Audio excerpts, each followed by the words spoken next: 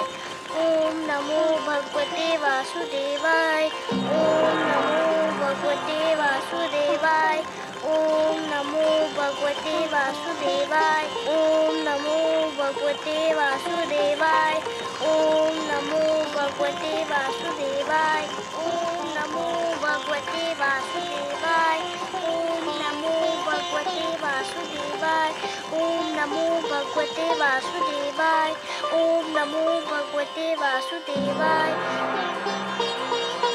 ओम नमो भगवते वासुदेवाय। ओम नमो भगवते वासुदेवाय। ओम नमो भगवते। ओम नमो भगवते वासुदेवाय।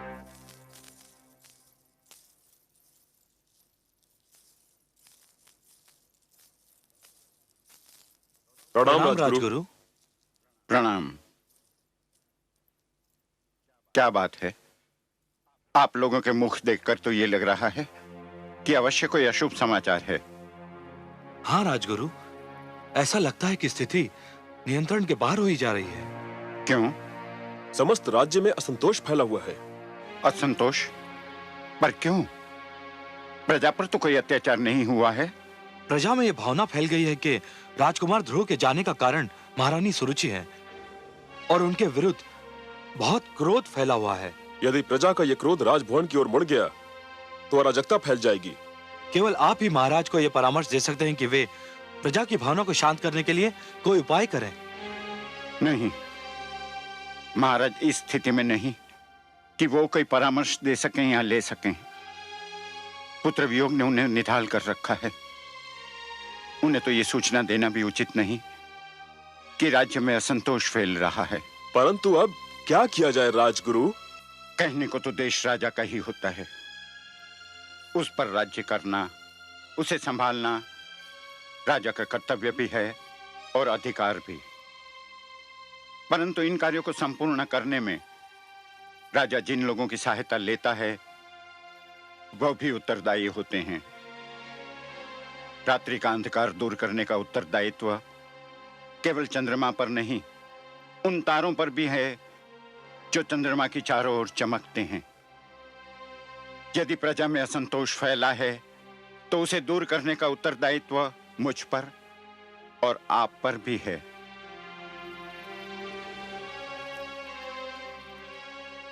आप प्रजा को समझाइए कि राजकुमार ध्रुव जिस अभियान पर निकले हैं, भगवान से विनती करे कि वो अभियान पूरा हो। ध्रुव का अभियान पूरा हो गया तो सब कुछ अपने आप ठीक हो जाएगा। जाइए और प्रजा को समझाइए कि राजभवन में बिखरे दुख को अपनी भावनाओं से और बढ़ावा न दे और ध्रुव की रक्षा और इच्छा पूर्ति की प्रार्थना करे। जो आज्ञा राजगुरु।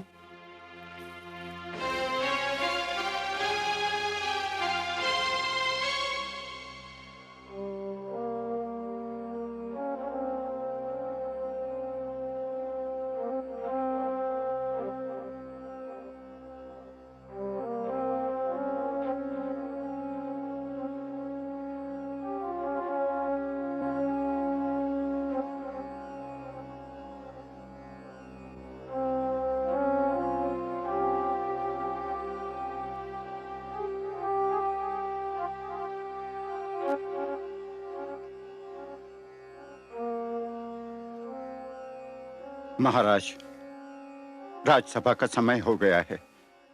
आप यहाँ क्या कर रहे हैं? संसार के दुखों से पीड़ित होकर भगवान के चरणों में शरण ढूंढ रहा हूं राजगुरु। क्षमा कीजिए महाराज, आप भगवान के चरणों में शरण नहीं ढूंढ रहे हैं। आप तो जीवन के कड़ुए सत्य से घबराकर पलायन का मार्ग खोज रहे हैं, वास्तविकता से दूर भाग रहे हैं। ये सच है राजगुरु, परंतु जिस जुआरे ने एक ही दाव में अपना सब कुछ हार दिया हो, वो और कर भी क्या सकता है? जीवन युद्ध कीड़ा नहीं है महाराज। ईश्वर ने मानव को जीवन कर्म क्षेत्र के रूप में दिया है। आप इसे कर्मभूमि से पलायन की शरण स्थली बना रहे हैं। मैं हार चुका हूं राजगुरु, मैं हार चुका हूं। मैं इस कर्म क्षेत्र में जीवन का एक महायुद्ध हार चुका हूं। महाराज, किसी राजा का युद्ध हार जाना बड़ी बात नहीं है, पर किसी राजा का साहस हार जाना एक दुर्भाग्यपूर्ण घटना है। राजा का साहस व्यक्तिगत विषय नहीं होता। उस साहस के साथ प्रजा की आशाएं और उमंगें जुड़ी होती हैं। उस साहस के साथ प्रजा का भविष्य जुड़ा हुआ होता है। तो फिर मैं क्या करूं राजगुरु, मैं क्या करूं? उठिए और प्रजा के कल्याण की योजनाएं बनाइए। जो अपने परिवार का कल्याण ना कर सका, वो प्रजा का कल्याण क्या करेगा राजगुरु? यही तो आपकी भूल है महाराज। आपने केवल राजभवन की चार दीवारी के भीतर रहने वालों को अपना परिवार समझ लिया है, पर वो प्रजा जो आपकी जय जयकार करती है, वो सैनिक जो आपके एक संकेत पर अपने प्राण न्योछावर करने उठ खड़े होते हैं, क्या वो आपका परिवार नहीं है? राजा का वास्तविक परिवार तो उसकी प्रजा है। प्रजा के दुख पर दृष्टि डालिए, आप अपने दुख भूल जाएंगे। यदि कोई वृक्ष फल न दे सके तो उसकी महत्ता में कुछ कमी आ सकती है, पर यदि कोई वृक्ष छांव ही न दे सके तो उस वृक्ष का महत्व ही नहीं रहता। राजा वो वृक्ष होता है जिसके तले प्रजा को सुख और न्याय की छांव मिलती है। अपनी प्रजा को इस छांव से वंचित न कीजिए महाराज।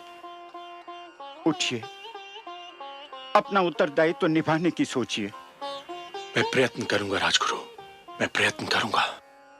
प्रयत्न नहीं महाराज, साहस कीजिए। महाराज, यदि आपको मेरा परामर्श स्वीकार नहीं है, यदि आपको मेरी बातों पर विश्वास नहीं है, तो मुझे कहने दीजिए कि मैं आपके और राज्यसभा के योग्य नहीं हूं। यहां मेरे लिए कोई स्थान नहीं है। ठहरिए राजगुरु, ठहरिए।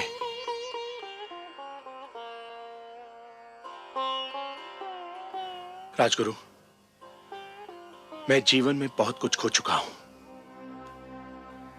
यदि आप जैसा महापुरुष और मार्गदर्शक भी मैंने खो दिया तो मैं बिल्कुल कंगाल हो जाऊंगा।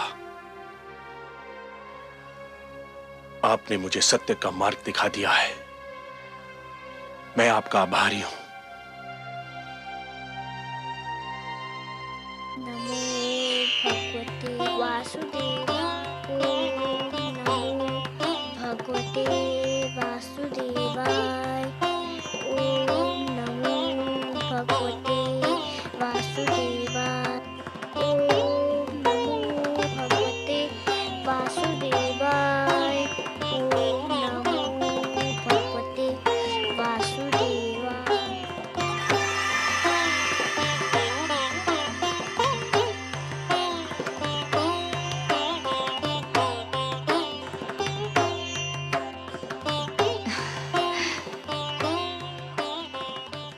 क्या हुआ स्वामी?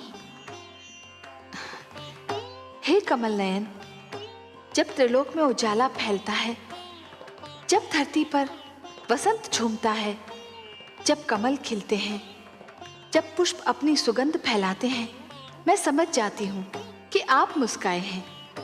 ये सारे दृश्य आपकी मुस्कान की ही छवि हैं। विधाता ने मुस्कान की रचना ही इसलिए की कि वो आपके अधरों की शोभा बढ़ाए। पर अभी अभी मैंने आपके अधरों पर जो मुस्कान देखी, उसमें एक विचित्र ज्योति, एक अद्भुत प्रकाश दिखाई दिया मुझे। जैसे आपके अधरों से मुस्कान नहीं, किरण फूट रही हो। कोई मुझे आनंद विभोर कर रहा है देवी। अवश्य ही सृष्टि के किसी भाग में भक्ति के प्रकाश का उदय हो रहा है। मुझे एक विचित्र आनंद का अनुभव हो रहा है। हो न हो, ये मेरे ध्रुव की भक्ति का ही चमत्कार है। उसके रोम रोम में केवल आप ही बसे हैं सर्वेश्वर। उसके हृदय में झांक कर देखे तो केवल आपकी छवि ही दिखाई पड़ेगी।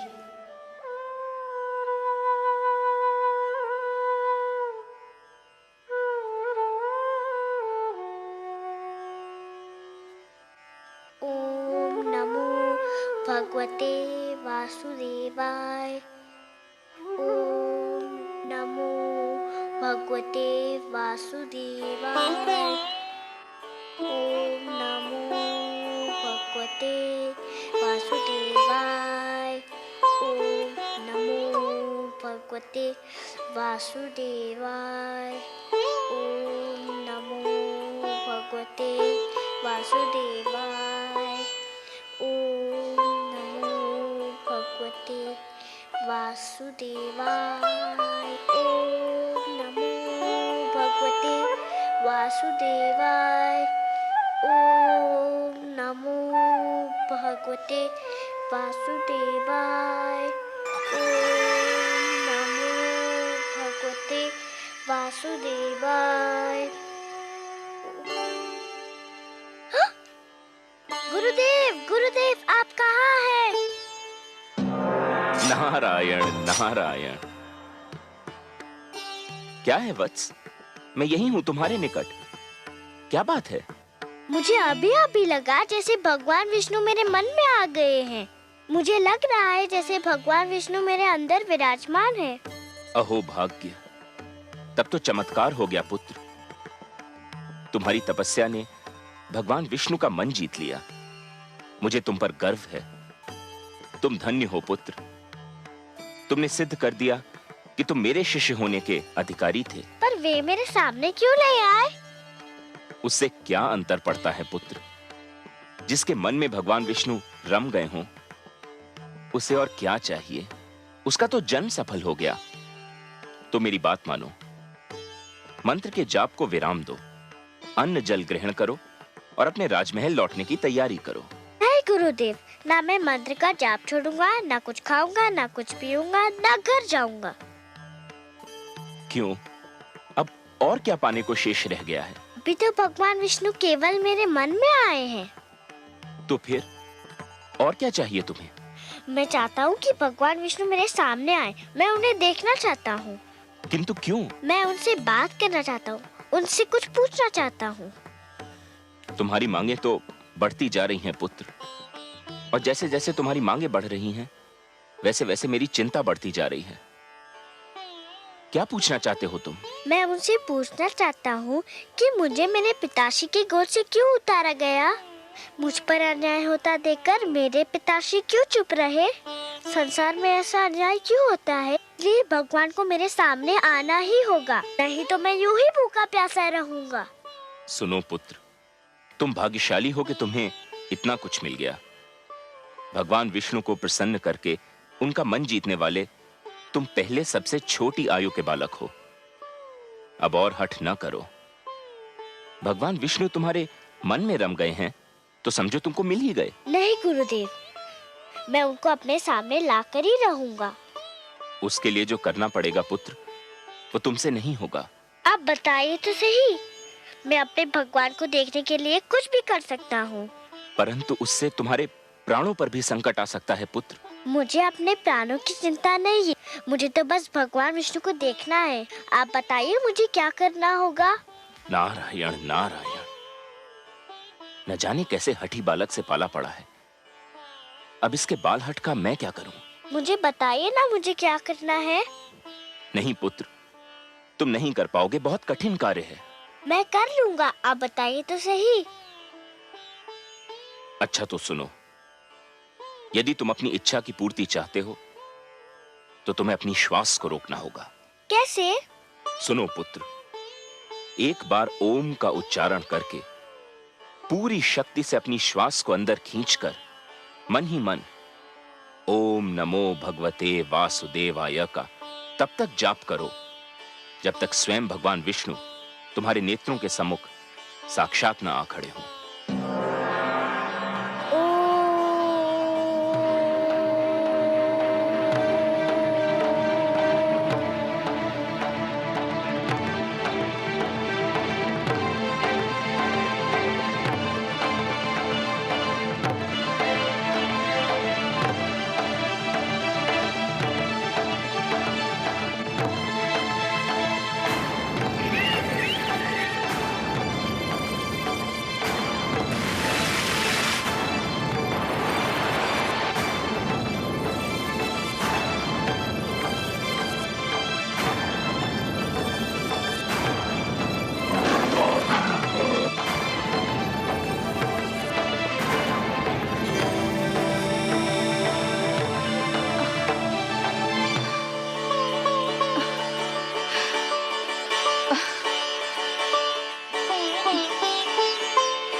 देवराज, देवराज, देवराज। क्या बात है गंधर्वराज चित्ररथ? धरती पर हाहाकार मचा हुआ है देवराज। धरती पर समय की गति रुकी जा रही है प्रभु। बालक ध्रुव यदि यूं ही श्वास रोके रहा तो प्रलय आ जाएगी देवराज। कुछ कीजिए देवराज, नहीं तो अनर्थ हो जाएगा। नहीं, इसका कुप्रभाव रोकना मेरे वश की बात नहीं है देवगण।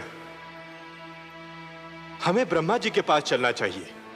अब वही इसका कोई उपाय बता सकते हैं।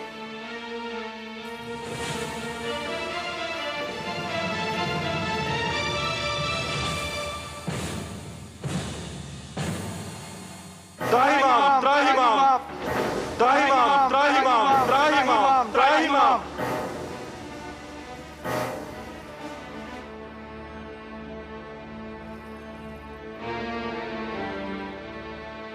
हे ब्रह्मदेव, कोई उपाय कीजिए, नहीं तो बालक ध्रुव के कारण अनर्थ हो जाएगा। उसने श्वास रोककर संसार की सारी गतिविधि ही रोक दी। यह स्थिति थोड़ी देर और रही तो संपूर्ण जगत का सर्वनाश हो जाएगा। जगत की रक्षा कीजिए भाग्य विधाता। मैं क्या कर सकता हूं देवराज? मैं अपनी सीमा लांघकर तो नहीं जा सकता। मैंने जगत की रचना कर दी, यही मेरी सीमा थी। जगत की रक्षा तो केवल वही विश्वाधार, पद्मनाभ, लक्ष्मीपति, करुणा सागर भगवान विष्णु ही कर सकते हैं। और फिर ध्रुव मेरा नाम तो नहीं जप रहा है कि मैं उसे शांत कर दूं। वो तो भगवान विष्णु के मंत्र का जाप कर रहा है। इस समस्या का संबंध उन्हीं से है और समाधान भी केवल वही कर सकते हैं। हमें मिलकर उनकी सेवा में चलना होगा। संसार को इस संकट से वही उबार सकते हैं।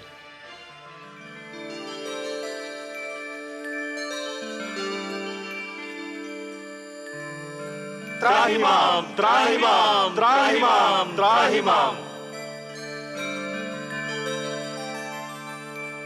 प्रणाम हे नारायण, हे लक्ष्मीपति, हे गोविंद, हे सर्वेश्वर, आपको कोटि कोटि प्रणाम। प्रणाम। हे त्रैलोकीनाथ, सृष्टि की रक्षा कीजिए, नहीं तो आपकी सृष्टि को प्रलय आने से पहले ही एक महाप्रलय नष्ट कर देगी। ध्रुव ने जब से श्वास रोककर द्वादशाक्षर मंत्र का जाप आरंभ किया है, सारे संसार में वायु की गति रुक गई है। प्राणियों के दम घुट रहे हैं प्रभु। ध्रुव को रोकना मेरे वश में नहीं है भगवान। यह कार्य केवल आप ही कर सकते हैं। आप सृष्टि के रक्षक हैं, उसके पालनहार हैं। हम सब विनती करते हैं, आप ही ध्रुव की समस्या का कोई उपाय कीजिए प्रभु। समस्या बहुत गंभीर हो गई है। अब बात केवल एक बालक तक सीमित नहीं रही ब्रह्मा जी। सारी सृष्टि के समक्ष एक संकट खड़ा हो गया है। अब तो हमें जाना ही होगा अपनी सृष्टि की रक्षा के लिए। और फिर किसी और की भांति हमें भी तो ध्रुव के प्राणों की चिंता है।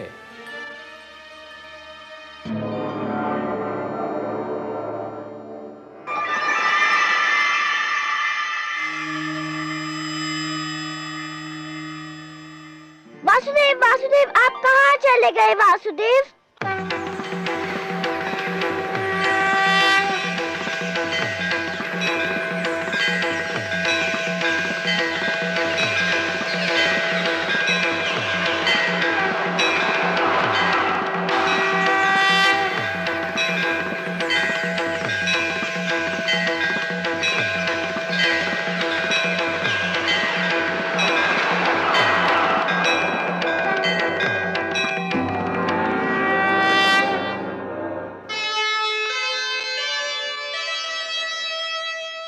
नन्हा सा ध्रुव हो गया, ऐसा भक्त महान, शक्ति दिखाई भक्ति ने, प्रगट हुए भगवान।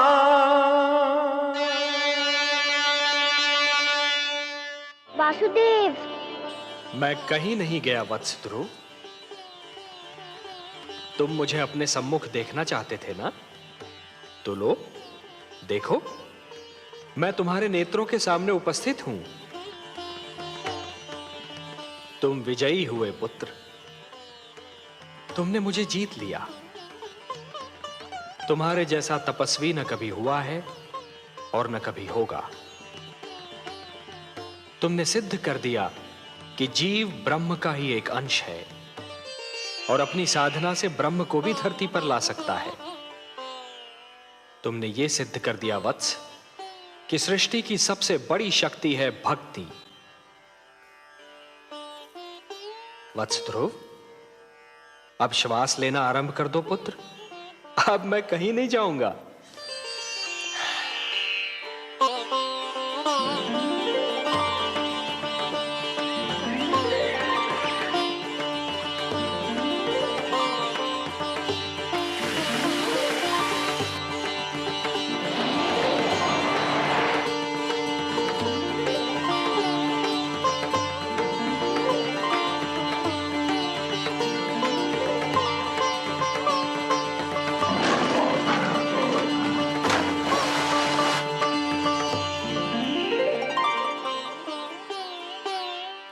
तुम मुझसे मिलना चाहते थे, मैंने तुम्हारी इच्छा पूर्ण कर दी।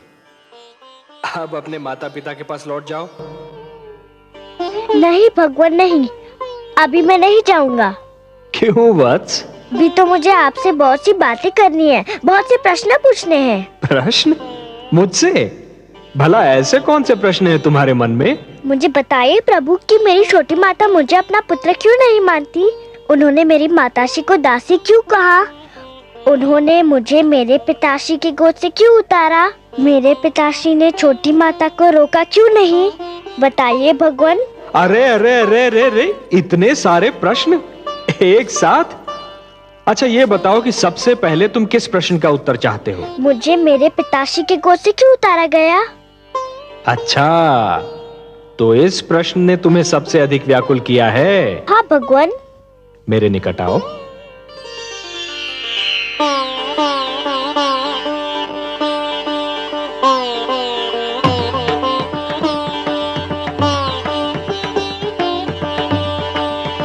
और निकट आओ वत्स।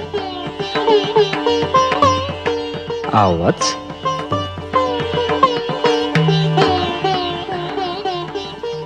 मेरी गोद में बैठ जाओ।